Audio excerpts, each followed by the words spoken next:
ಒಂದು ಸಾರಿ ಆಶ್ಚರ್ಯ ಆಗುತ್ತೆ. ನನ್ನ ಕಾರ್ ಮೇಲೆ ಕಾಗೆ ಕೂಗ್ತಬಿಟ್ಟಿತ್ತು. ಒಂದು ಟಿ ವಿ ಚಾನಲ್ನಲ್ಲಿ ಚರ್ಚೆ ಏನಪ್ಪ ಅದು ಚರ್ಚೆ ಅಂತಂದರೆ, ಸಿದ್ದರಾಮಯ್ಯ ನಾನು ಬಜೆಟ್ಟು ಬಹುಶಃ ಜನವರಿ ತಿಂಗಳಿರಬೇಕು ಅನ್ನೋ ಕಾಣಿಸುತ್ತೆ, ಮಾರ್ಚ್ನಲ್ಲಿ ಬಜೆಟ್ ಮಂಡಿಸ್ತಾ ಇದ್ದೆ. ಸಿದ್ದರಾಮಯ್ಯ ಈ ಬಜೆಟ್ಟೇ ಮಂಡಿಸಲ್ಲ ಅಂತ ಒಂದು ವಾದ. ಆಮೇಲೆ ಒಂದು ವೇಳೆ ಬಜೆಟ್ ಮಂಡಿಸಿದ್ರೂ ಕೂಡ ಇನ್ನು 3 ತಿಂಗಳಲ್ಲಿ ಅವ್ರ ಸರ್ಕಾರ ಕಳ್ಕೊಬಿಡ್ತಾರೆ ಅಂತ ಇನ್ನೊಂದು ವಾದ. ಇಬ್ಬರು ಪುರೋಹಿತರುಗಳು.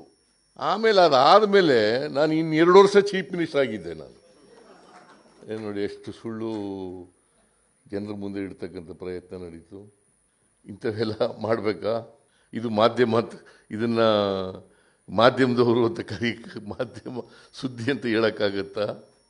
ಇಂಥ ಸುದ್ದಿಗಳನ್ನೆಲ್ಲ ಪ್ರಕಟ ಮಾಡ್ತಾ ಕೂತ್ಕೊಬಿಡೋದು, ಜನಗಳ ಮುಂದೆ ಇಡ್ತಕ್ಕಂಥ ಪ್ರಯತ್ನ ಮಾಡೋದು. ಜನಗಳೆಲ್ಲ ಗೊಂದಲದ ಸಿಕ್ಕಾಕೊಂಡ್ಬಿಡ್ತಾರೆ. ಇವ್ರು ಹೇಳೋದು ಸರಿನಾ, ನಾವು ತಿಳ್ಕೊಂಡಿರೋದು ಸರಿನಾ, ಅಥವಾ ಸಿದ್ದರಾಮಯ್ಯ ಹೇಳೋದು ಸರಿನಾ, ಇನ್ನೊಬ್ಬ ಸರಿನಾ, ಈ ಗೊಂದಲದ ಸಿಕ್ಕಾಕೊಂಡ್ಬಿಡ್ತಾರೆ.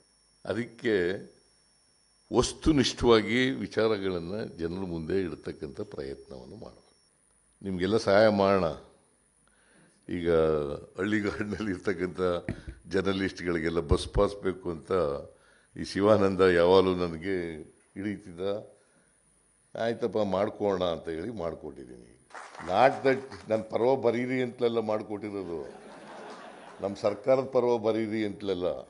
ಪಾಪ ಗ್ರಾಮೀಣ ಪ್ರದೇಶದಲ್ಲಿ ಇರ್ತಕ್ಕಂಥ ಪತ್ರಕರ್ತರು ಕಷ್ಟದಲ್ಲಿದ್ದಾರೆ. ಅವ್ರಿಗೆಲ್ಲ ಕಷ್ಟ ಆಗ್ತದೆ, ಪಟ್ಟಣಕ್ಕೆ ಜಿಲ್ಲಾ ಕೇಂದ್ರಗಳಿಗೆ ಬರೋದು, ತಾಲೂಕು ಕೇಂದ್ರಗಳಿಗೆ ಬರೋದು ಅಂತೇಳಿ ಮಾಡಿಕೊಟ್ಟಿರೋದು. ಆಮೇಲೆ ಇನ್ನೊಂದು ಕಾರ್ಯಕ್ರಮ ಏನಪ್ಪ ಅಂತಂದರೆ, ಈ ಎಂಥದ್ದು ಮಾಧ್ಯಮದವರಿಗೆ ವಿಮೆ 5 ಲಕ್ಷದವರೆಗೆ ಆರೋಗ್ಯ ಸಂಜೀವಿನಿ, 5 ಲಕ್ಷದವರೆಗೆ ನಗದು ರಹಿತವಾದಂಥ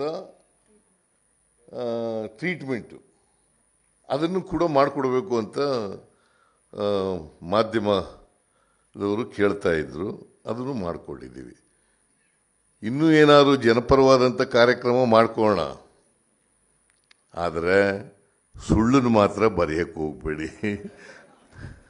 ಸುಳ್ಳು ಯಾವುದೂ ಸತ್ಯನೇ ಹೇಳೋಕ್ಕಾಗೋದಿಲ್ಲ, ಹೇಳೋಕ್ಕೆ ಕಷ್ಟ ಆಗ್ಬೋದು. ಆದರೆ ಗೊತ್ತಿದ್ದು ಸುಳ್ಳು ಹೇಳಕ್ಕೆ ಹೋಗ್ಬೇಡಿ. ಇನ್ನೊಬ್ರದ್ದು ತೇಜೋವಧ ಮಾಡೋಕ್ಕೋಸ್ಕರ ಮಾಡೋಕ್ಕೆ ಹೋಗ್ಬಾರ್ದು, ಅಥವಾ ಇನ್ಯಾವುದೋ ಕಾರಣಕ್ಕೋಸ್ಕರ ಮಾಡೋಕ್ಕೆ ಹೋಗ್ಬಾರ್ದು. ಅದು ಮಾಡಿದ್ರೆ